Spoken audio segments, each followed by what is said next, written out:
Bom, para o primeiro retificador, a gente vai ter retificador de meia onda para carga RL. E aí a gente precisa determinar o beta. Então a gente vai usar o mesmo procedimento, só que aqui a gente tem a equação da carga. Então a gente, achando o nosso φ com a nossa impedância e a resistência, a gente consegue botar na equação e determinar um beta com erro dentro do erro permitido de 1 mA, né? De 10 mA. Então a gente determinou esse ângulo de beta, né, de extinção da corrente. Então a gente sabe que o diodo, ele vai, justamente por ter uma carga indutiva, ele vai, a corrente não vai se extinguir em π, e sim num ângulo maior que π, que no nosso caso foi esse 251 graus. Perfeito. Bom, outra informação importante para esboçar, né, esse gráfico de corrente é determinar a corrente máxima, né, para saber onde que é o pico de corrente. Então, para isso, como a gente tem a equação de corrente, a gente deriva igual a zero e a gente acha que o pico, né, de corrente vai acontecer nos 153 graus, um pouco antes de π, o que também, teoricamente, faz sentido também pela teoria, né?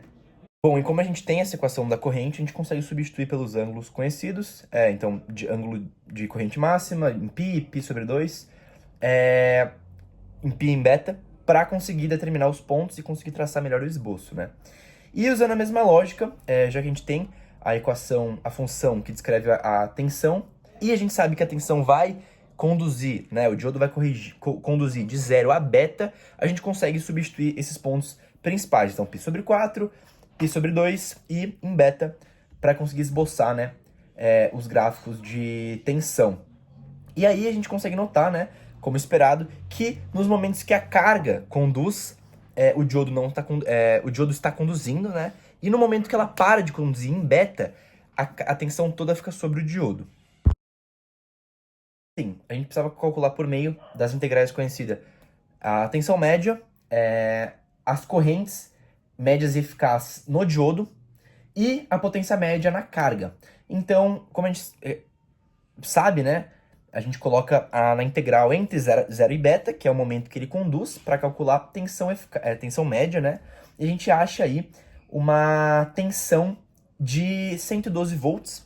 Depois a gente integra na equação de corrente eficaz, que é a raiz da integral da corrente ao quadrado. E aí fica uma expressão um pouco mais difícil, mas a gente separa em alguns termos, consegue determinar a corrente eficaz de 10,14 amperes. E aí a gente, só para confirmar, né, para não ver se a gente errou nenhum cálculo, a gente consegue usar aquele ábaco de correntes normalizadas, né, e a gente acha com o nosso φ um ângulo de 71 graus, então a gente vai lá no gráfico, a gente acha qual que é o fator de normalização, né, e aí multiplica e acha um valor de 10,32 amperes, está um pouco destoando, mas está condizente. Então, esse é o nosso valor de corrente eficaz deste exercício, né, desse retificador. E para a corrente média, né, a gente consegue considerar que em regime permanente a tensão no indutor vai ser zero, então a gente consegue fazer a tensão média sobre a resistência, e aí a gente acha 8,62 amperes também. E aí, para achar a potência média, a gente só multiplica tensão média por corrente média, e a gente chega nos 966 watts, né, e nessa última... Bom, para nosso último item, que é para os cálculos de potência e fator de potência, a gente já calcula a potência na carga e agora a gente calcula a potência na fonte.